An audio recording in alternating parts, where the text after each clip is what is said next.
तुही रे माझा मितवा या मालिकेच्या आजच्या भागामध्ये आपण पाहणार आहोत. ईश्वरीने आता घरी एक बॉम्ब फोडलेला आहे. तो म्हणजे तिने खूप मोठी मिठाईची ऑर्डर घेतलेली आहे. 700 मिठाईचे बॉक्स तयार करायचे आहेत आणि ईश्वरी ते सगळं काही घरी करायचं म्हणते आहे. या गोष्टीचा मोठा शॉक ईश्वरीची आई आणि आत्या यांना बसलेला आहे. तुला काय कळतंय का, तू काय बोलतेस ते, असं ते ईश्वरीला समजावून सांगतायत. 700 बॉक्स म्हणजे जोक नाही आहे आणि हे काही इंदोर नाही आहे. इथं आपल्याकडं लोक कामाला नाहीत. त्याचबरोबर घरामध्ये एवढं सगळं करणं शक्य नाही. तिथं दुकान आहे, दुकानामध्ये आपल्याला सगळं जमतं, पण इथं कसं करणार हे सगळं, असे कितीतरी प्रश्न त्यांनी आता ईश्वरीला विचारायला सुरुवात केलेली आहे. ईश्वरीला असं वाटलं होतं की घरी आपण हे सांगितल्याबरोबर घरचे तयार होतील, पण तसं मात्र काही घडत नाही आहे.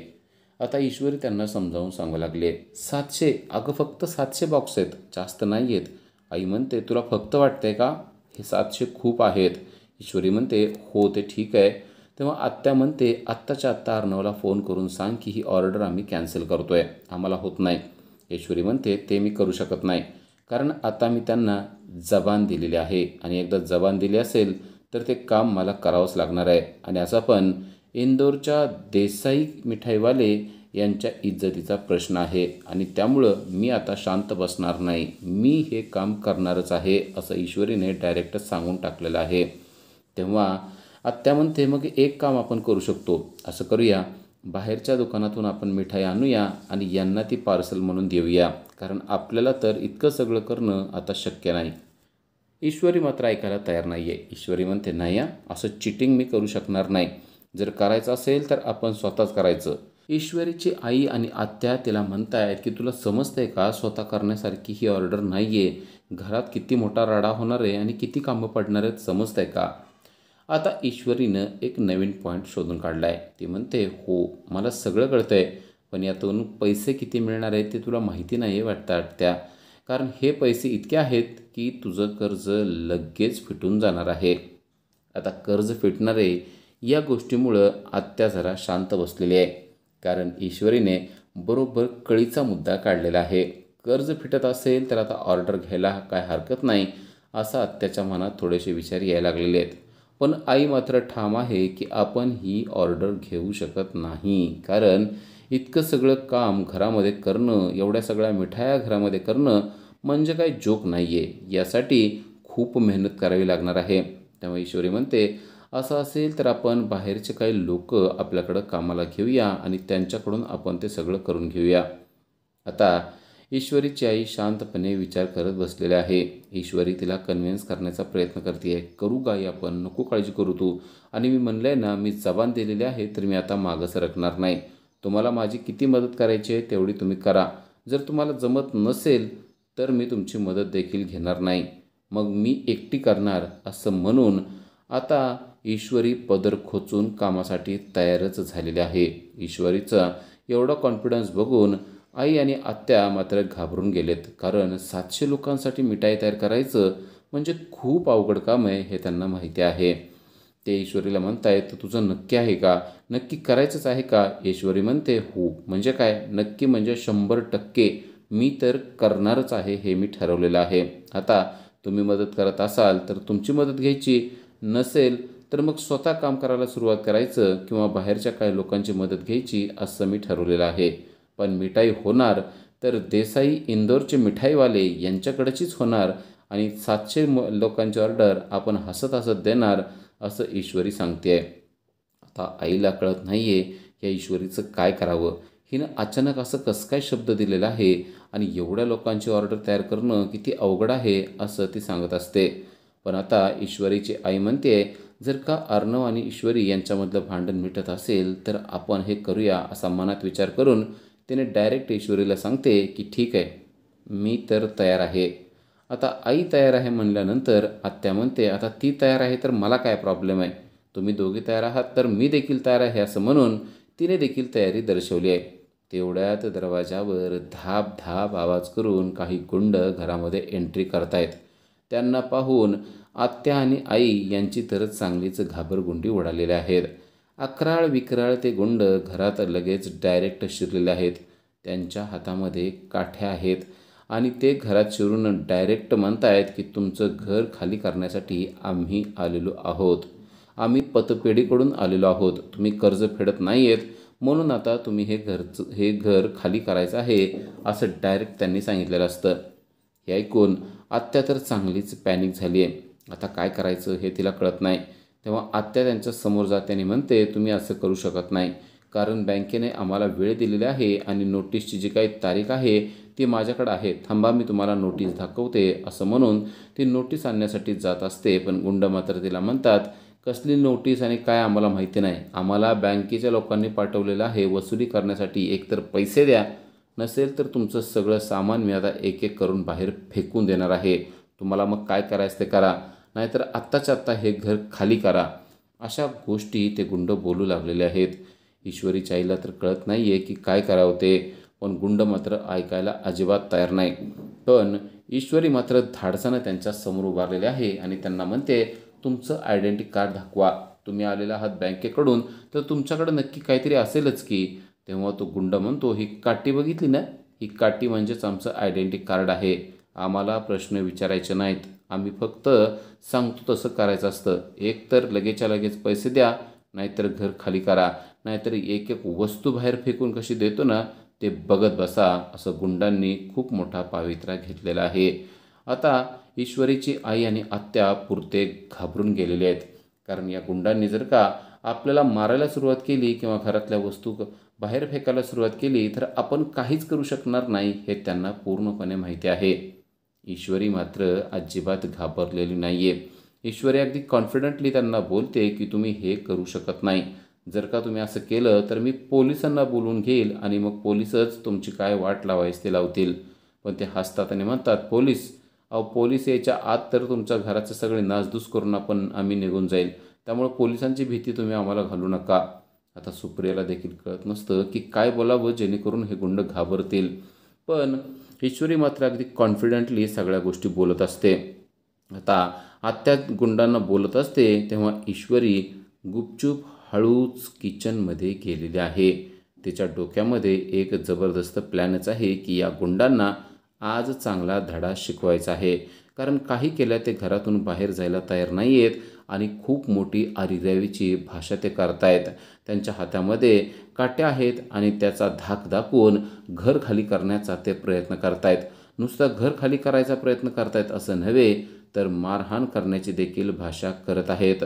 पोलिसांचं नाव घेतलं तरी देखील त्यांना त्यांची भीती वाटत नाही आहे. म्हणजे आता आपल्यालाच काहीतरी करावं लागणार आहे ही गोष्ट ईश्वरीच्या लक्षात आलेली असते आणि त्यासाठीच तिने किचनपर्यंत पोहोचलेली असते. इकडं आत्या मात्र घाबरून गेलेली आहे. ती हातापाया पडते आणि असं काही करू नका असं त्या गुंडांना सांगत आहे. ईश्वरी आतमध्ये जाते आणि तिला आयडिया सुचते की आपण कढईमध्ये चांगलं तेल तापूया आणि त्याची भीती यांना दाखवूया. तिच्या डोक्यात आलेल्या त्या कल्पनेप्रमाणे तिने तेल गरम केलेलं आहे आणि तेलाची ती कढई घेऊन आता ती गुंडांच्या समोर आलेली असते. गुंड पाहतात की हिने एका कढईमध्ये गरम तेल आणलेलं आहे. ते विचारतात, ए ए काय हे, मागं सरक मागं सरक. तेव्हा ईश्वरी म्हणते, मागं सरकण्यासाठी नाही, तुझ्या अंगावर ओतण्यासाठी हे तेल आणलेलं आहे. तुला काय वाटतं रे, घाबरेल मी तुला?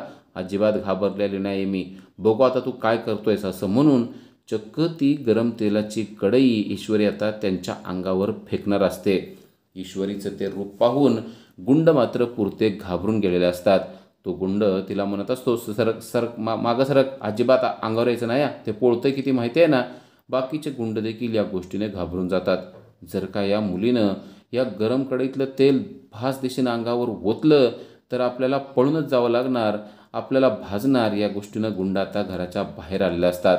ईश्वरी ती कढई घेऊन तशीच बाहेर आलेली असते आणि त्यांना दम देऊन म्हणत असते, आत्ताच्या आत्ता जर का निघून गेला नाहीत तर अंगावर तोंडावर हे गरम तेल ओतणार, मग काय व्हायचं ते होऊ दे त्यानंतर. असं म्हणल्यानंतर गुंड पुरते घाबरून जातात आणि धमकी देतात आणि म्हणतात, लवकरात लवकर जर का पैसे तुम्ही दिले नाहीत तर आमच्या एवढं वाईट कोणी नाही. ईश्वरी म्हणते, चल निघ, कधी द्यायचेत ना ते आमच्या मी ठरवतो. आता तू आम्हाला शहाणपणा शिकवण्याची गरज नाही आहे. एकतर तुझ्याकडं कार्ड नाही, काय नाही, आणि तू आम्हाला धमकी देतोयस. तू बँकेतला आहेसच कशावरून रे, असं म्हणून ईश्वरी अगदी त्यांच्या अंगावर जाऊन ते गरम तेल घेऊन त्यांना झाकून पळवून लावण्याचा प्रयत्न करत असते. आणि खरोखरच ईश्वरीच्या त्या अकराळ विक्राळ रूपाला गुंड पुरते घाबरलेले असतात. त्यांना समजलेलं असतं की ही मुलगी आपल्याला आपल्या अंगावर गरम तेल ओतू शकते. आता इथं थांबण्यात काही अर्थ नाही आहे. जर का अजून जास्त वेळ थांबलो तर आपल्याला ही मुलगी सुट्टी देणार नाही, असा विचार करून ते गुंड मात्र स्वतःचा जीव वाचवून धावत पळत निघून जातात. आणि ते ईश्वरीचं रूप पाहून आई तर चकितच झालेली आहे. आत्या तर तिला म्हणते, तू तर छोटा पॅकेट बडा धमाका निघलीस ग, कसं काय तुला हे सुचलं? ईश्वरी म्हणते, मला काय माहिती नाही कसं सुचलं काय सुचलं, फक्त मला एवढं माहिती होतं की यांना हाकलून देणं गरजेचं आहे.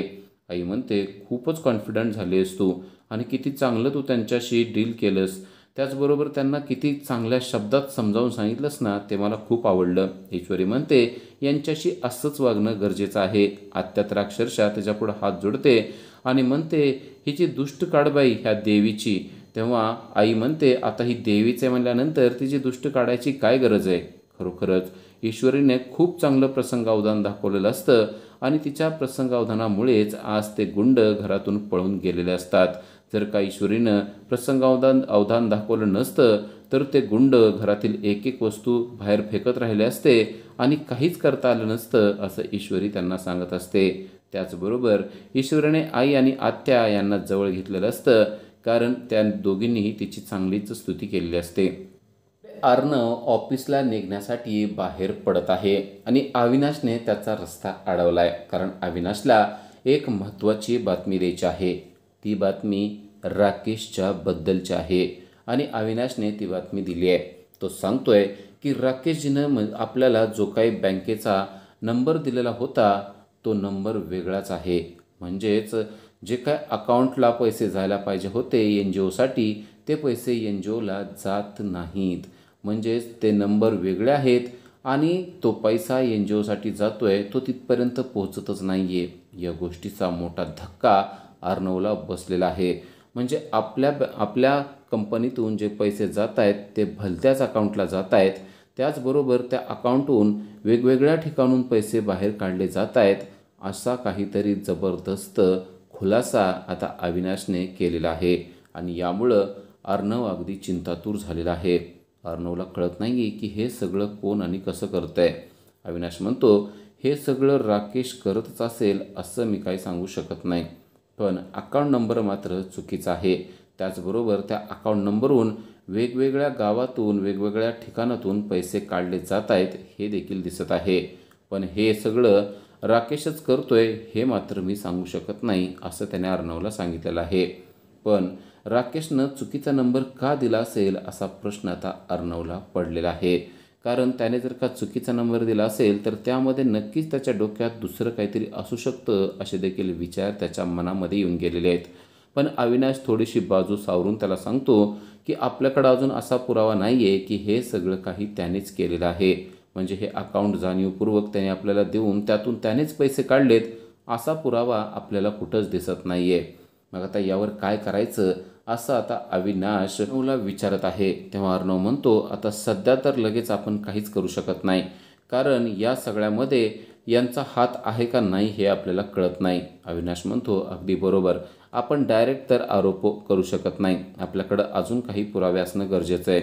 अर्णव म्हणतो, असं असेल तर त्यांची अजून चांगली माहिती काढणं गरजेचं आहे, कारण नक्की काय आहे ना ते आपल्याला माहिती नाही आहे.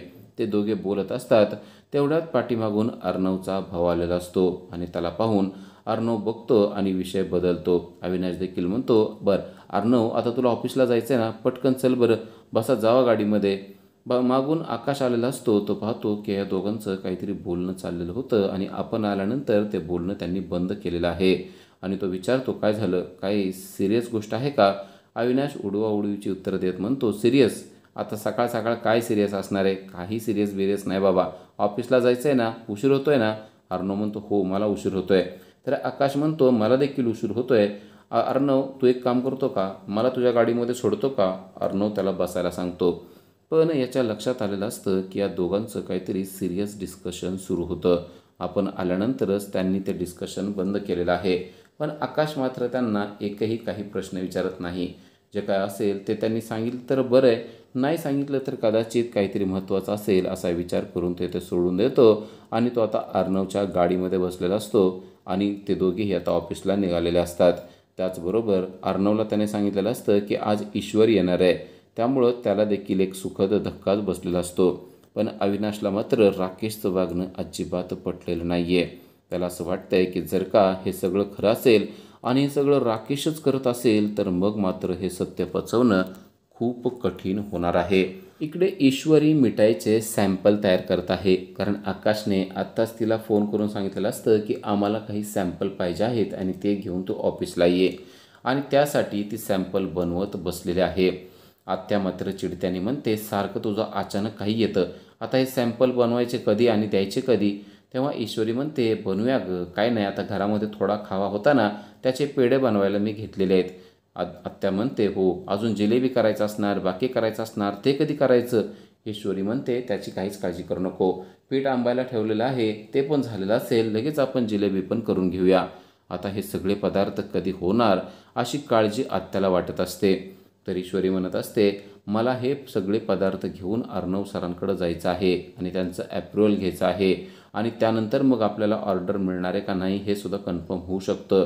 त्यांना आवडले पाहिजेत आपले सगळे पदार्थ, त्यामुळे छान असे पदार्थ बनवायचे आहेत, असं ती सगळं आत्याला सांगत असते. आत्या म्हणते, तू ना अशी आहेस ना की कोणती गोष्ट डोक्यावर घेशील ना काही सांगता येत नाही. आता हे कधी सॅम्पल वगैरे होणार आणि काय करणार आपण, असे प्रश्न त्यांना सर्वांना पडलेले असतात. ईश्वरी मात्र त्यांना सांगते की काहीच काळजी करू नका, मी आता हातात काम घेतलं म्हणल्यानंतर हे सगळं काही मी करू शकते आणि त्यांना आपले सॅम्पल देणं गरजेचं आहे, त्यामुळे मी आज ऑफिसमध्ये जाणार आहे आणि त्यांना हे सॅम्पल देखील देणार आहे. आत्या आणि आई यांना मात्र खूप काम पडणार आहे या गोष्टीनं ते चिंतातूर झालेले असतात.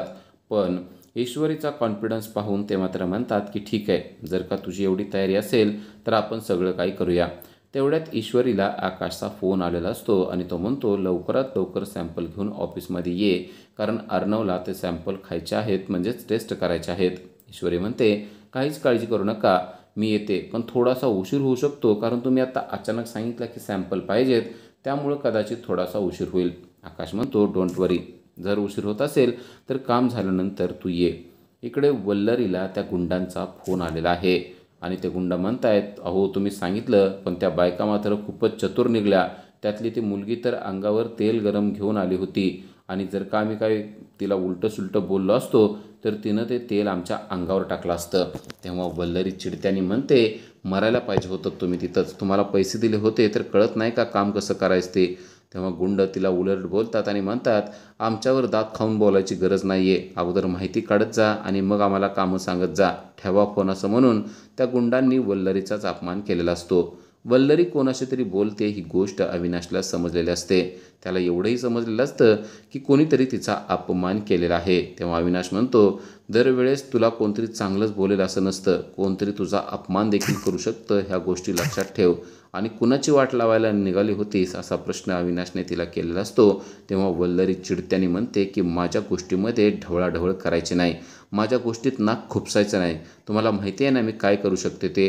तो म्हणतो, तू काय करू शकते ते सगळं माहिती आहे, म्हणून तर तुला विचारतोय की आता कोणाचं वाटोळं करायचं ठरवलंयस का काय, नक्की काय करायचं सांग तरी. वल्लरी मात्र त्याच्या एकाही प्रश्नाचं उत्तर देत नाही आणि अविनाशलाच उलट म्हणते, मला काय करायचं आहे ना ते तुम्हाला सांगण्याची मी गरज नाही आहे, मला जे काय करायचं ते मी करू शकते, असं म्हणून तिने अविनाशचा प्रत्येक प्रश्न टाळला आहे आणि त्याच्यासमोरून ती निघून गेलेली आहे. इकडे अर्णव, लावण्या आणि आकाश ऑफिसमध्ये बसलेले आहेत. नवीन काही शोरूम तयार करायचे आहेत त्या गोष्टीवर ते चर्चा करत असतात आणि तेवढ्यात तिकडून ईश्वरी आलेली आहे. ईश्वरी दरवाजा वाजवते आणि मी आय कम इन असं म्हणते. अर्णव पाहतो की ईश्वरी आलेले आहे. खरं तर त्याला सुखद धक्काच बसलेला असतो, कारण त्याला ईश्वरी आलेले पाहून छान वाटतं. पण लावण्या मात्र तिच्याकडं पाहतच राहते. आता ही कशाला आली आहे, हिचं काय काम आहे, असे प्रश्न तिला पडलेले आहेत.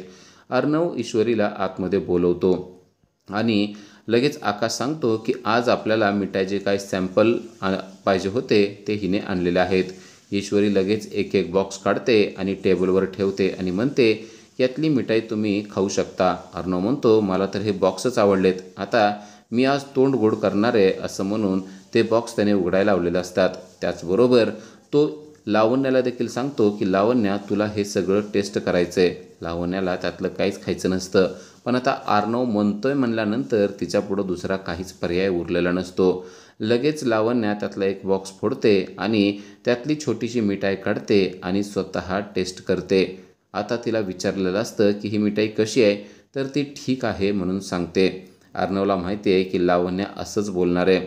अर्णवने मात्र ऑर्डर द्यायचं ठरवलेलं असतं, त्यामुळं तो काही तिला वाईट बोलत नाही.